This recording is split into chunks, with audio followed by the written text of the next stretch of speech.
महकमा पुलिस में direct inspector किस तरह से बनते हैं, क्या क्या काम करने पड़ेंगे, किस तरह से हमें तैयारी करना होगी, सब्जेक्ट कौन से होंगे, कद छाती चेस्ट कितना होगा, क्या दौड़ लगानी होगी और किस किस तरह से हमने किस किस मरहले से गुजरना है, ये सारे मराहल प्लीज बता दीजिए। आज की वीडियो में बताऊंगा कि आपने डायरेक्ट इंस्पेक्टर किस तरह से बनना है, पंजाब पब्लिक सर्विस कमीशन के जरिए से या सिंध पब्लिक सर्विस कमीशन या GB Gilgit Baltistan FATA AJK KPK public service commission. तमाम लोग ग्रेड 16 में पुलिस में इंस्पेक्टर किस तरह से बन सकते हो। ग्रेजुएशन आपकी तालीम होनी चाहिए, सेकंड डिवीजन होना चाहिए, आपका 5 फीट 7 इंच आपका कद होना चाहिए, आपकी चेस्ट 33-34 इंच होनी चाहिए, आपकी उम्र 18 से लेकर 28 साल तक होनी चाहिए। 3 साल जनरल एज रिलैक्सेशन है, अकॉर्डिंग टू रूल्स है, ऐड आने पे डिफाइन हो जाएगा। मेल फीमेल दोनों इसमें आ सकते हो, आपके सब्जेक्ट कोई भी हो आप हिस्सा ले सकते हो, पाकिस्तानी शहरी और ड्यूल नेशनलिटी नहीं चलेगी। ये हो गया क्राइटेरिया। अब सुन लीजिए आप अपने सवालों के जवाब। भर्ती सर कौन करता है और कद छाती चेस्ट मैयर कौन करता है। देखिए, आपने मेडिकल करवाना है एमएस से। आपके जिले में जो डिस्ट्रिक्ट हेडक्वार्टर हॉस्पिटल है या तहसील हेडक्वार्टर हॉस्पिटल है या सर्विसेज हॉस्पिटल है या वट जो भी गवर्नमेंट का हॉस्पिटल है, वहां पे जो मेडिकल स्टूडेंट बैठते हैं उनसे आपने एक मेडिकल करवाना है। वो मेडिकल पीपीएससी के फॉर्म के साथ लगा के भेजना है। एक तो हो गई ये आपका सवाल। दूसरा जी, भर्ती कौन करता है। पब्लिक सर्विस कमीशन रिकमेंडेशन बनाता है, भर्ती डिपार्टमेंट करता है। पब्लिक सर्विस कमीशन एग्जाम लेके प्रोसेस करके स्क्रूटनाइज करके एक लिस्ट दे देता है डिपार्टमेंट को, ये मौजू कैंडिडेट हैं, आप इनकी एलोकेशन कर दें। डिपार्टमेंट आपका ऑर्डर्स करता है, पब्लिक सर्विस कमीशन आपको रिकमेंड करता है after due process exams. Sir इसके मराहिल क्या क्या होते हैं, गौर से सुन लीजिए। सबसे पहले आपका होगा रिटन टेस्ट, रिटन टेस्ट में क्वालिफाई कर गए आपका होगा साइकोलॉजिकल असेसमेंट टेस्ट, उसमें क्वालिफाई कर गए आपका होगा इंटरव्यू वाइवा। वाइवे में आप क्लियर हो गए, आपकी फाइनल लिस्टें आ गई। अब आपको मेडिकल डिपार्टमेंट खुद से एक करवाएगा, उस मेडिकल से आपकी तनख्वाह पे भी शुरू हो जाती है। पता चल जाता है कि ये उस बंदे को कोई बीमारी तो नहीं, कोई हेपेटाइटिस ए बी सी, कोई HIV वायरस, कोई कोरोना, कोई ईच एंड एवरीथिंग, तमाम चीजें, बवासीर, पाइल्स, हर चीज देख ली जाती है। उसके बाद फिर आपका डिपार्टमेंट आपको ऑफर लेटर देता है, ऑफर लेटर के आप सिग्नेचर करके देते हो, फिर आपको डिपार्टमेंट बुलवा लेता है। इस तरह से आप डिपार्टमेंट इंडक्ट हो जाते हो। उसके बाद आपकी ट्रेनिंग होती है जी, 1 साल की प्रोबेशनर कोर्स होता है आपका।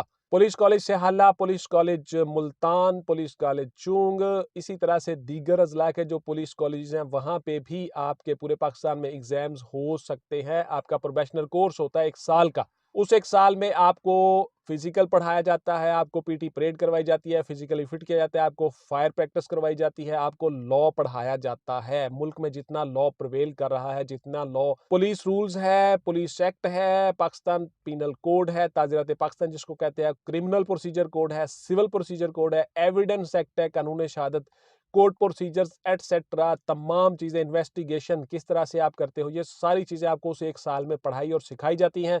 इस तरह से आप पुलिस ऑफिसर बन जाते हो। 1 साल ट्रेनिंग करने के बाद आप वापस अपने अपने डिस्ट्रिक्ट में आते हो, आपसे पोस्टिंग्स दी जाती हैं और आपसे जॉब की डिस्क्रिप्शन के मुताबिक नौकरियां ली जाती हैं। आप SHO लग सकते हो, आप इंचार्ज इन्वेस्टिगेशन लग सकते हो, आप किसी भी विंग में काम कर सकते हो। अब आप पुलिस को सर्व करने के काबिल हो चुके होते हो। तो ये होते हैं जी आपके प्रोसेस। इस प्रोसेस से गुजर के आप इंस्पेक्टर बन जाते हो महकमा पुलिस में। ग्रेड 16 में आपकी तनख्वाह अप्रोक्सीमेटली स्टार्ट होगी 70 से 75 के और ये बढ़ती रहती है और आपकी एजुकेशन पे भी डिपेंड करती है। जिन लोगों की एजुकेशन ज्यादा है उनकी तनख्वाह थोड़ी ज्यादा होती है। जिन लोगों की पोस्टिंग हेडक्वार्टर्स में होती है, कैपिटल हेडक्वार्टर में होती है, प्रोविंशियल हेडक्वार्टर में होती है, उनकी तनख्वाह थोड़ी ज्यादा होती है। या किसी दीगर ऐसे विंग में जहां पे तनख्वाह ज्यादा है, आपकी तनख्वाह वहां पे ज्यादा हो सकती है। ट्रेनिंग सर कितने अरसे की होती है। 1 साल की ट्रेनिंग होती है जी। आप यूटी इंस्पेक्टर कहलाते हो, अंडर ट्रेनिंग यूटी इंस्पेक्टर या पीसीएस इंस्पेक्टर। 1 साल आपकी ट्रेनिंग होती है। उसके बाद जब आप कंफर्म हो जाते हो, फिर आपको उस कंसर्निंग डिस्ट्रिक्ट का एक नंबर मिल जाता है, जो आपका डोमिसाइल डिस्ट्रिक्ट होता है, रिहायशी जिला, उसका नंबर आपको मिल जाता है। उसके बाद जब मजीद आप कंफर्म हो जाते हो 3-4 साल 5 साल गुजरने के बाद, तो आपको सी नंबर अलाट हो जाता है। इस तरह से आप पुलिस में आ जाते हो। ड्यूटी सर कहाँ पे होती है, मैंने बता दिया जी। मुख्तलिफ थानों का इंचार्ज आपको लगाया जा सकता है, इन्वेस्टिगेशन विंग का इंचार्ज लगाया जा सकता है, किसी भी ऐसी जगह पे आपको इंचार्ज ग्रेड 16 में लगाया जा सकता है जहां पे पुलिस वर्क कर रही होती है। प्रोसिक्यूशन ब्रांच है, ऑपरेशन ब्रांच है, विंग ब्रांच है, ट्रेनिंग ब्रांच है, इसके अलावा सीपीओ है, उसके अलावा ट्रेनिंग इंस्टीट्यूशंस हैं। डिफरेंट जॉब्स आपसे ली जा सकती हैं। पावर और रैंक क्या होता है सर, वाह, ये आपका मशहूर जमाना सवाल जी। बड़ी पावर होती है बेटा, आप किसी भी बंदे को जो इलीगल एक्टिविटी में मुब्तला हो गिरफ्तार कर सकते हो। बहुत ज्यादा इख्तियारात और पावर है और उसी हिसाब से आपकी पूछगिछ भी है, उसी हिसाब से आपके ऊपर चेक एंड बैलेंस भी है। क्या सर अगले रैंक में तरक्की होती है? बिल्कुल होती है जी तरक्की आपकी। आप डिप्टी सुप्रीडेंट ऑफ पुलिस बनते हो, डीएसपी बनते हो, डीएसपी बन के एसडीपीओ बनते हो, sub divisional police officer, circle officer के तौर पे काम करते हो। उसके बाद आप एसपी बनते हो, सुप्रीडेंट ऑफ पुलिस ग्रेड 18 में। उसके बाद आप एसएसपी बनते हो, डीआईजी बनते हो। आपकी प्रमोशन होती रहती है। अगले रैंक में सर प्रमोशन कब तक हो जाती है, कितने सालों में हो जाती है? तो बेटा ये डिपेंड करता है आपके डोजियर पे, सर्विस रेकॉर्ड पे, एनुअल इवैल्यूएशन रिपोर्ट्स के ऊपर, एसीआरस हम जिनको कहते हैं, एनुअल कॉन्फिडेंशियल रिपोर्ट्स। उस पे डिपेंड करता है कि आपने किस तरह से परफॉर्म किया, आपके ऑफिसर्स की रिपोर्ट क्या है, स्पेशल ब्रांच की रिपोर्ट क्या है, आईबी की रिपोर्ट क्या है, इंटेलिजेंस ब्यूरो। आप सही काम कर रहे हो, आप खुदा न खास्ता किसी इलीगल एक्टिविटी में मुब्तला तो नहीं हो, रिश्वत वगैरह तो नहीं लेते हो, ये सारी चीज़ें डिस्कस होती हैं डीपीसी में, डिपार्टमेंटल प्रमोशन कमेटी। वहां पे आप क्लियर हो जाते हो, आपकी प्रमोशन हो जाती है जी, बिल्कुल आपकी प्रमोशन होती है। एसएचओ लग के तो क्या हम सर कितने इख्तियारात हमें हासिल हो जाते हैं? क्या हम हर किसी को गिरफ्तार कर सकते हैं, हर किसी को पकड़ लेते हैं? पुलिस की पावर क्या है? गाड़ी मिलती है, घर मिलता है। देखिए आपने कानून के अंदर रह के, आपकी जुरिस्डिक्शन के अंदर रह के, जो लीगली आपको अथराइज है, कानून जिस चीज की आपको इजाजत देता है उसके अंदर रह के आपने लोगों के खिलाफ कार्रवाई करनी है। ऐसे क्रिमिनल एक्टिविटीज, ऐसे क्रिमिनल अनासर जो किसी इलीगल एक्टिविटी में मुब्तला हो, उनको आपने पकड़ना होता है। सिंपल सी बात है, आप हर किसी को नहीं पकड़ सकते। यानी जो लॉ ओबेइंग सिटीजन हैं, जो सही काम कर रहे हैं, लॉ के अंडर रहते हैं, उनको आप नहीं पकड़ सकते। उनकी आप इज्जत और एहतराम करोगे।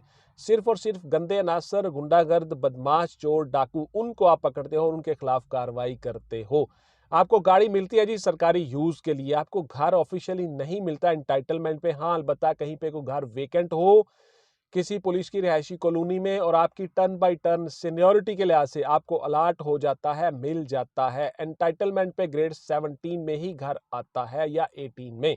आप इस तरह से इंस्पेक्टर रैंक के ऊपर काम करते हो। क्या सर हम घर वापस आ सकते हैं शाम को? बिल्कुल जी, आप घर जा सकते हो जी। 24 आवर पुलिस 24 घंटे की मुलाजम होती है। कहीं भी कभी भी आपसे ड्यूटी ली जा सकती है। इमरजेंसी की सूरत में घर से भी बुलवाया जा सकता है। लेकिन आप शाम को घर जा सकते हो, इसमें कोई इशू नहीं है, कोई प्रॉब्लम नहीं है। उसके बाद आपको छुट्टी मिलती है जी, आपको कैजुअल लीव मिलती है, आपको लॉन्ग लीव मिलती है, आपको लीव विद पे मिलती है, आपको एक्स पाकिस्तान लीव मिलती है। आप जा सकते हो घर, कहीं भी जा सकते हो, आपको कोई पाबंदी नहीं होती। क्या हम इसके साथ साथ सर कोई दीगर एग्जाम दे के सीएसएस करके ऊपर आ सकते हैं? बिल्कुल आ सकते हो जी। आप सीएसएस कर सकते हो, पीसीएस कर सकते हो, पीएमएस कर सकते हो, कोई भी एग्जाम दे सकते हो। थ्रू डिपार्टमेंटल परमिशन सर्टिफिकेट आपको इजाजत दी जाती है, एनओसी दिया जाता है। उसके बाद आप अप्लाई कर सकते हो। व्हाट्सएप पे आगे बहुत से सवाल करते हो, बार बार कहता हूं बेटा, हर वीडियो में कहता हूं व्हाट्सएप पे मेरे पास इतना टाइम नहीं होता। WhatsApp only for online classes and notes purchasing, not any other discussion. Please clear सुन ले, आपके जितने सवाल होते हैं उनके जवाब देता हूं यूट्यूब कमेंट्स में, और यही सारे के सारे सवालों जवाब हम अपने नोट्सों में भी दे देते हैं। नोट्स अवेलेबल हैं, वो ले, उनसे फायदा उठाएं।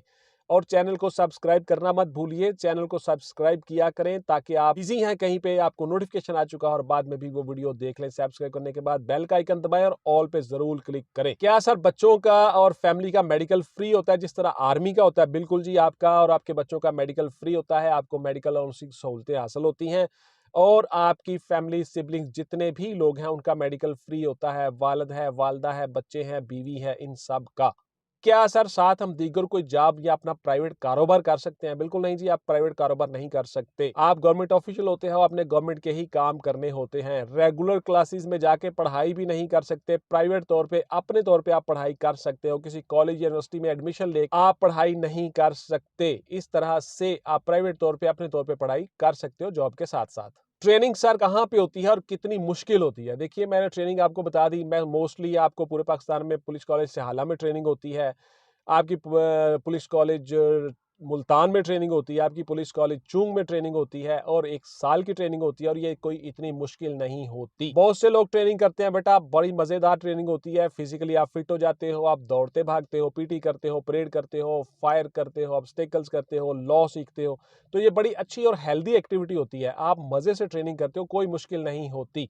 बहुत से लोग जाते हैं, कामयाब होकर वापस आ जाते हैं, कोई एक भी उसमें फेल नहीं होता। बहुत अच्छी ट्रेनिंग होती है, आपकी एक रूटीन बन जाती है, एक सेट लाइफ बन जाती है, आपकी बॉडी और ब्रेन दोनों अच्छी तरह से काम कर रहे होते हैं। तो ये बड़ी मजे की एक्टिविटी होती है जी, कोई मुश्किल ट्रेनिंग नहीं होती। क्या सर हम अपनी मर्जी से अपनी ड्यूटी लगवा सकते हैं? बिल्कुल नहीं बेटा, आप रिक्वेस्ट जरूर कर सकते हो और आपकी जो तबीयत का मिलान है उसके मुताबिक ऑफिसर्स आपकी पोस्टिंग करते हैं। जरूरी नहीं होता आपसे कहीं भी ड्यूटी ली जा सकती है। हाँ, रिक्वेस्ट कर सकते हो, रिक्वेस्ट के मुताबिक ड्यूटी मिल भी जाती है, लेकिन मोस्टली आप लोगों को डिपार्टमेंट खुद जहां चाहे वहां आपसे ड्यूटी लेता है, जो आपकी तबीयत के मुताबिक मौजू है। हर बंदे के अंदर अलग अलग एक्टिविटीज होती हैं, हर बंदे के अलग अलग एबिलिटीज होती हैं। तो लिहाजा आप लोग जो इन्वेस्टिगेशन को बेहतर तरीके से जानते हो उनकी इन्वेस्टिगेशन में पोस्टिंग की जाती है, जो ऑपरेशन को बेहतर जानते हैं बतौर एसएचओ अच्छी तरह से सर्व कर सकते हैं उनको बतौर एसएचओ ट्रेनिंग दी जाती है, पोस्टिंग दी जाती है। इसी तरह से पोस्टिंग डिपेंड करती है आपके अपने डोजियर और सर्विस रिकॉर्ड के मुताबिक, और अफसरान आपको खुद से ही पोस्ट करते हैं। थैंक यू वेरी मच जी, इंशाल्लाह मिलेंगे अगली वीडियो में। टिल देन टेक केयर, अल्लाह हाफिज एंड गुड बाय। पाकिस्तान जिंदाबाद।